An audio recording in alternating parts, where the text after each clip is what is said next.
Hello everyone, so today's topic is solid waste management. ठीक है, ये भी आपका सारा ओवरऑल पॉल्यूशन वाले टॉपिक के अंदर ही आ जाता है कि सॉलिड वेस्ट मैनेजमेंट पे 3 R स्ट्रेटजीज आ सकती है, उसका तरीका आ सकता है, इनकार्सरेशन और ये सारी चीज़ें हम देखेंगे, लैंडफिल्स वगैरह। ठीक है, डिटेल में देखते हैं उसको। सबसे पहले है कि आपको एक फैक्ट्स बताया कि the world generates 2.01 billion tons of municipal solid waste annually. तो एक ग्रूसम पिक्चर दिखाने की थोड़ी कोशिश की है। ज़रूरी क्यों है ये बताएंगे, फिर आगे तरीके बताएंगे। मोस्ट इंपॉर्टेंट चीज़ वाटर कलेक्शन। ठीक है, waste collection is the protection of the environment को प्रोटेक्ट करने के लिए होता है। Rotting garbage is also known as produce harmful gases produce करते हैं, इसलिए हम उसको रोकेंगे। ठीक है, inspecting of the vegetation around landfill sites जो होता है। ठीक है, damage can be cause by the garbage से डैमेज होता है। तो ये तो सिंपल रीजंस हैं, ये आप देख लें, इतना कोई मसला नहीं है। ठीक है, अब हम देखेंगे कि किस तरीके से सॉलिड वेस्ट का मैनेजमेंट किए जाता है, या मतलब ट्रीटमेंट ऑफ सॉलिड वेस्ट के क्या तरीके। सबसे पहला जो तरीका है वो है रिड्यूस, रीयूज़ और रिसाइकिल, जिसको आप 3R ऑफ वेस्ट मैनेजमेंट बोलते हैं, 3R स्ट्रेटजी बोलते हैं। इसके ऊपर भी सवाल आ जाता है सिंपल से कि 3R स्ट्रेटजी बताएं क्या होती है। ठीक है, तो सबसे पहले आप बताएंगे आर नंबर 1 जो आर है, फर्स्ट आर रिड्यूस है। रिड्यूस क्या है? The concept of reducing what is produced and what is consume. जो प्रोड्यूस हो रहा है, जो कंज्यूमर है, उसको कम कर दें, is essential for the waste hierarchy. अब ऑब्वियसली जब यूज प्रोड्यूस कम होगा, जब कंज्यूम कम होगा, तो आपका वेस्ट कम प्रोड्यूस होगा अल्टीमेटली। ठीक है, logic behind is simple to understand. If there is less waste जो होगा तो there is less recycle, reuse भी लेस करना पड़ेगा जब लेस वेस्ट होगा, तो इसको रिड्यूस का कॉन्सेप्ट ये है। ठीक है, some things you can do to reduce waste. अब ये तरीके बताएं क्या करें। प्रिंट पेपर जो है ना, और बहुत साइड दी पेपर को यूज़ किया जाए। इलेक्ट्रॉनिक मेल यूज़ करें पेपर मेल की जगह। अपने नाम की मेलिंग लिस्ट जो है हटा दें वो उसको। ठीक है, बहुत नैपकिन्स यूज़ करें पेपर के। ठीक है, क्लोथ नैपकिन्स यूज़ करें पेपर के बजाय। ठीक है, अवॉइड डिस्पोजल प्लेट्स को यूज़ करना छोड़ दें ताकि उससे वेस्ट कम क्रिएट हो। तो ये हम रिड्यूस कर रहे हैं चीज़ें कि किस तरीके से हम अपनी चीज़ों को रिड्यूस कर सकते हैं, यूज़ को, अपनी कंजम्पशन को। फिर आ जाता है रेस्क्यू, रीयूज़ करना। आज सेकंड आर इज़ रीयूज़। पहले हमने बताया रिड्यूस किया, लेकिन जो बच गया उसको हमने रीयूज़ करने का कैसे तरीके बनाने ताकि वेस्ट कम से कम प्रोड्यूस हो। ये सॉलिड वेस्ट मैनेजमेंट की स्ट्रेटजी है। तो रू कैन रीयूज़, अब किस तरीके से हम रीयूज़ कर सकते हैं, क्या क्या चीज़ें कर सकते हैं, हमने बता दी। हम अपने ओल्ड जार्स और पॉट्स को यूज़ कर सकते हैं, स्टेयर आइटम्स वगैरह इसमें हम रख सकते हैं, किचन के कुछ भी इसमें हम रख सकते हैं, कंप्यूटर की वगैरह की। तो सारे हम ओल्ड जार्स वगैरह को हमें यूज़ करना चाहिए, हमें फेंकना नहीं चाहिए। टायर्स को हम दोबारा यूज़ करें, can be send to the recycling station, भेज के उसको दोबारा यूज़ करें। ठीक है, वुड को यूज़ कर लें दोबारा अलग अलग पर्पस के लिए। ठीक है, न्यूज़पेपर को यूज़ कर सकते हैं जैसे कि लोग करते भी हैं। एनवेलप्स को यूज़ कर सकते हैं, वेस्ट पेपर को हम यूज़ कर सकते हैं। तो this are all the waste, how to reuse the things we are consuming. Next is recycling. Recycling में आ जाता है कि किस तरीके से जो यूज़ कर रहे हैं, पहले हमने उसको रिड्यूस किया, कोशिश की कम से कम जनरेट करें। सेकंड इज उसको हम दोबारा रीयूज़ करें जो कि जनरेट हुआ है। देन हम उसको रिसाइकिल भी करें, जो एक दफ़ा हम यूज़ कर चुके हैं उसको दोबारा रिसाइकिल किया जाए। ठीक है, ताकि वो हमारे वेस्ट कम से कम हो जाए। ठीक है, something means that it will be transformed into raw material में उसको ट्रांसफॉर्म करें और shape into the new item में उसको हम शेप करें। One of the issues facing communities that will be become the most recycling effort the collection और sorting process can be affordable implement. होता ये कि कलेक्शन वगैरह तो होता है, लेकिन रिड्यूस आपका रिसाइकलिंग जो होती है ना, ये आपकी उसमें नहीं आती, एफर्ट मतलब फैसिलिटेट नहीं होती और ये चीप नहीं होता। One need to learn reduce, recycle और नोट करने के तरीके आने चाहिए। तो सिंपल आपको रिसाइकिल के लिए प्रोसेस करने की ज़रूरत है। Invent new ways of recycle. ठीक है, आइटम्स को रिसाइकिल करें, बाइंग हैजर्डस मटेरियल को बाय करना कम कर दें, रिसाइकिल करें उसको भी, और buy products that have been made from recycle materials, use recycle paper वगैरह को रिसाइकिल करें और वो चीज़ें खरीदें जो कि रिसाइकिल हो सकती हैं। Next is landfills. पहला हमने तरीका देखा 3R स्ट्रेटजी। नेक्स्ट हम देख रहे हैं कि लैंडफिल्स दूसरा तरीका होता है सॉलिड वेस्ट मैनेजमेंट का। लैंडफिल्स क्या होता है, डेफिनेशन क्या है? रीयूज रिफ्यूज जो आपका होता है, जो कि कचरा उसारा जिसको आप वो कहते हैं, can be safely deposit in sanitary landfills में डाल सकते हैं, डिपोजल साइट में डाल सकते हैं, that is carefully selected, designed, ठीक है, constructed and operated to protect the environment and public health. Obviously ये सारा सिस्टम आपको करना होता है लैंडफिल के अंदर कि उसको केयरफुली डिजाइन करना होता है, कंस्ट्रक्ट करना होता है और ऑपरेट करने के लिए उसे प्रोटेक्शन एनवायरनमेंट से प्रोटेक्ट करना होता है आपके वो सारे लैंडफिल का जो भी आपका एरिया। लैंडफिल का सिंपल यार यही मतलब है कि आपने क्या करना है, अपने सारे कचरे को जाके एक जगह खड्डा करना है और उसके नीचे प्रोटेक्शन लगानी है और उसको सारे को सेव करके ताकि वो परमीट ना कर दे, नीचे ना चला जाए आपका कचरा, और हमने उस कचरे को उस वाले खड्डे के अंदर डाल देना होता है। कंपोजिशन क्या होती है, किस तरीके से बना होता है?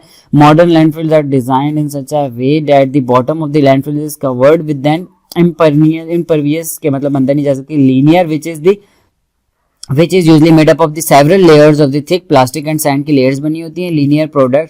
Liner products the groundwater from the being contaminated because of leaching और percolation. अब ओवरऑल ये जो नीचे जाता है ना लैंडफिल का कचरा, वो नीचे जाने से हम उसको बचाते हैं, ठीक है, with the help of these layers. ठीक है, ग्राउंड वाटर का कॉन्सेप्ट है कि क्या होता क्या है, ताकि हम ग्राउंड वाटर को प्रोटेक्ट कर सकें, क्योंकि इसके नीचे अल्टीमेटली पानी तो होगा ही होगा, तो ग्राउंड वाटर को कंटेमिनेट होने से बचाना होता है आपने. तो ये कॉन्सेप्ट है इसका. ये हमने जैसे बनाया कि रेजिडेंशियल एरिया है, रिवर फ्लो कर रहे हैं यहाँ से और फिर हम उसको दूर कहीं जाके लैंडफिल बनाते हैं अपनी. तो अब इसके एडवांटेजेस भी हैं, डिसएडवांटेज भी है. एक मेथड है ना ऑब्वियसली सॉलिड वेस्ट मैनेजमेंट का. इसका एडवांटेज क्या है, ये चीप होता है, ठीक है, और क्या होता है, jobs will be create, jobs कर सकता है और लोकल पीपल के लिए एक जॉब का एम्प्लॉयमेंट का सोर्स बन सकता है. ठीक है, तो चलो ऐसी कॉमन सी बात लिखी है. Lots of different types of the waste can be dispose करने का अच्छा तरीका है. Gases given off by the landfill site collected कर सकते हैं हम उसको, मीथेन और बायोगैस को हम यूज कर सकते हैं अदर एनर्जी पर्पजेस के लिए जो कि उससे जनरेट होती है. ठीक है, डिसएडवांटेजेस में आता है कि यार बुरा अगली लगता है ऑब्वियसली. ठीक है, डेंजरस गैसेस प्रोड्यूस हो सकती है, एयर पोल्यूशन कॉज करेंगी. ठीक है, लोकल स्ट्रीम्स को बिकम पॉल्यूटेड, लोकल जो पानी की लहरें या कोई पानी के स्ट्रीम जो भी गुजर रहा है उसको पॉल्यूट करने का खतरा होता है. Not be able to use for the redevelopment. अब वो जो एरिया यूज हो गया वो दोबारा रीडेवलपमेंट के लिए यूज नहीं होगा लैंडफिल वाला. तो ये कुछ एडवांटेजेस और डिसएडवांटेजेस थे आपके इस प्रोसेस के, जिसको हम कहते हैं लैंडफिल. ऑब्वियसली जब सवाल आएगा आपने ये करना, आपने डेफिनेशन लेनी है, कंपोजिशन लिखनी है, उसके ग्राउंड वाटर की कॉन्सेप्ट बताना है, एक डायग्राम छोटी सी बना के उसके एडवांटेज डिसएडवांटेज लिखने. This is more than enough, obviously more than enough है. नेक्स्ट एक टेक्निक है जिसको आप बोलते हैं इंसिनरेशन. ठीक है, इसकी डेफिनेशन क्या है, this method involves burning of solid waste at high temperature until the waste are turn into the ashes. Waste को आप इतना हाई टेम्परेचर पे बर्न करते हो, उसको एशेस में कन्वर्ट कर देते हो. Incinerators are made in such a way that they do not give off extreme temperature. ठीक है, amount of heat when burning. अब ये एक्सट्रीम हीट को नहीं देते हैं, लेकिन क्या करते हैं वो सारे सिस्टम को जो है ना एशेज में तब्दील कर देते हैं. तो ये एक प्रोसेस है जिसकी डेफिनेशन है. क्या होता है गुड थिंग, इसकी अच्छी थिंग बात क्या है कि method is that fact that the reduces जो वॉल्यूम को 20 से 30% रिड्यूस कर देता है. ऑब्वियसली लैंडफिल मिसाल के तौर पर लैंडफिल है तो वो बढ़ता ही जा रहा है कचरा, उसका कहाँ करें, उसको किधर लेके जाएं. लेकिन इंसिनरेशन के अंदर ये होता है कि आप उस कचरे को जला देते हो और 30% रिड्यूस इतना कम हो जाता है. In modern incinerators that The waste is burned inside a properly designed furnace के अंदर बर्न किया जाता है. ठीक है, उसको कंट्रोल किया जाता है, केयरफुली कंट्रोल किया जाता है. ठीक है, इसकी दो स्टेजेस होती है, एक प्राइमरी कंबशन होता है, फिर सेकेंडरी कंबशन होता है. प्राइमरी कंबशन में क्या होता है, मॉइस्चर को हम निकालते हैं, ठीक है, ताकि हम उसको इग्नाइट करने के लिए रेडी कर सके. दूसरे में क्या होता है कि जो रिमेनिंग जो अनबर्न गैसेस वगैरह जाती हैं उसको हम ऑक्सीडाइज कर देते हैं और एलिमिनेट ऑर्डर वगैरह को एलिमिनेट करके सिर्फ ऐश बच जाता है. तो ये एक मेथड है जिसको आप बोलते हैं इंसिनरेशन. और इसके कुछ एडवांटेजेस डिसएडवांटेजेस होते हैं वो देखते हैं. सबसे पहले एडवांटेजेस क्या है, significant reduction of the waste, बहुत वेस्ट कम कर देता है. ठीक है, सेंसिटिविटी जो होती है स्लज कंपोजिशन की लो सेंसिटिविटी कर देता है.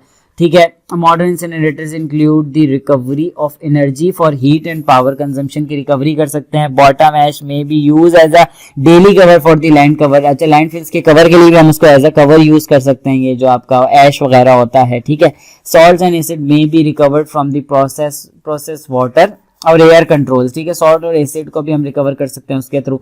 लेस नीड ऑफ लैंडफिल का कम यूज हो सकता है. ठीक है, some facilities recover and sell metals वगैरह उससे बन जाते हैं. सही है. डिसएडवांटेजेस क्या है सारे के, क्या है, the use of large quantities of excess air हम यूज करते हैं बर्निंग के लिए. ठीक है, और CO2 जनरेट होती है, हाइड्रोकार्बन बनता है, ये इसका एक नुकसान है. दूसरा, operation temperature do not provide completed fusion of Ashes and material का मतलब कंप्लीटेड फ्यूजन नहीं होता उसका, वो बर्निंग नहीं होती. Cost of air pollution controls में exceed the cost of energy. Obviously energy इतनी बनती नहीं है जितनी उसकी पोल्यूशन कॉज करता है वो. इन सम केसेस ऐश में भी dewatered और chemically stabilized to meet land disposal को हम यूज कर सकते हैं. Process water from air pollution controls is eventually discharged to a waste water treatment plant to not increase the cost of the treatment product. obviously इसकी वजह से cost भी ज़्यादा होती है. Next is composting. अब हमने देखा सबसे पहले 3R स्ट्रेटेजी, फिर उसके बाद हमने लैंडफिल देखा, इंसिनरेशंस देखा. ठीक है, अभी इंसिनरेशन देखा, फिर उसके बाद आता है कंपोस्टिंग. अब कंपोस्टिंग और इंसिनरेशन का भी डिफरेंस आ जाता है तो वो भी आपको पता होना चाहिए. कंपोस्टिंग क्या होता है कि another method of treating municipal waste को ट्रीट करने का मेथड है जिसमें बायोलॉजिकल प्रोसेस यूज होता है. क्या होता है, ऑर्गेनिक वेस्ट से हम रिफ्यूज को कम करते हैं, डीकम्पोज करते हैं. ठीक है, इसमें माइक्रोब्स यूज होते हैं, metabolize the organic waste materials and reduce its volume as much by 50% reduce कर देता है आपके वेस्ट को। कंपोस्ट किसे कहते हैं? Stabilized product is called compost. जो उसके बाद बच जाता है ना ऑर्गेनिक कंजम्पशन, ऑर्गेनिक जो आपकी डिकम्पोजिशन या कंपोस्टिंग के बाद जो बचाता है उसको आप कंपोस्ट बोलते हो, ठीक है। Due to the lack of educate space for the landfills, biodegradable yard waste is allowed to decompose in a medium design for the purpose, ठीक है। Only degradable biodegradable waste material हम इसके कंपोस्ट कर सकते हैं। गुड क्वालिटी, एनवायरमेंट फ्रेंडली होता है, सारी चीजें इसकी। अब एडवांटेजेस और डिसएडवांटेजेस लिखे हुए हैं कुछ, ठीक है। इंप्रूव्ड इन सॉइल क्वांटिटी को इंप्रूव करता है, ठीक है। Enhance the structure of soil को एनहांस करता है। ऑब्वियसली बायो वो है ना, बायोडिग्रेडेबल है या ऑर्गेनिक सारा प्रोसेस है कंपोस्टिंग का। चीप होता है ये, ठीक है। फुली ऑर्गेनिक फर्टिलाइजर यूज होते हैं। हाई यील्ड करता है ऑब्वियसली, मतलब इसकी वजह से वेस्ट बहुत कम बच जाता है, लेस वेस्ट हो जाता है इसकी वजह से। Easy to produce compost, easy है बनाना। Fewer garbage picks up necessary, eco friendly होता है। Education for the your kids होते हैं। सिंपल एडवांटेजेस लिखे। डिसएडवांटेजेस क्या है? रिक्वायर इनिशियल इन्वेस्टमेंट ज्यादा लगती है इसके ऊपर, ऑब्वियसली एक महंगा सिस्टम है। Efficiency depend on your amount of organic waste. अब जितना आपका अमाउंट ऑफ ऑर्गेनिक वेस्ट है उस हिसाब से एफिशिएंसी होगी। थोड़ा है तो एफिशिएंसी तो ज्यादा नहीं आएगी ना उसकी वजह से। अनप्लेजेंट स्मेल होती है इसकी, सही है। नेबर्स में कंप्लेन, ये तो चला में अट्रैक्ट रैट, स्नेक्स वगैरह को, आपके जो रोडेंट्री साइड्स और इनको अट्रैक्ट करता है उसकी वजह से अलग मसला बनेगा। अनप्लेजेंट फिजिकल अपीयरेंस होती है, वो भी अजीब सी होती है, सही है। आपका प्लेंटी ऑफ वर्क होता है इसके अंदर, ज्यादा काम करना होता है, इतना सिंपल है नहीं है, ठीक है। Quantity of compost depends on the ingredients, मैंने जैसे बताया। नीड सम मॉनिटरिंग चाहिए होती है इसमें, ठीक, ज्यादा टाइम लगता है। एडिशनल फर्टिलाइजर इसमें यूज होते हैं। स्प्रेड ऑफ डिजीजेज होती है इसमें कंपोजिंग। तो ये सारे इसके कुछ बेनिफिट्स हो गए, कुछ डिसएडवांटेजेस हो गए।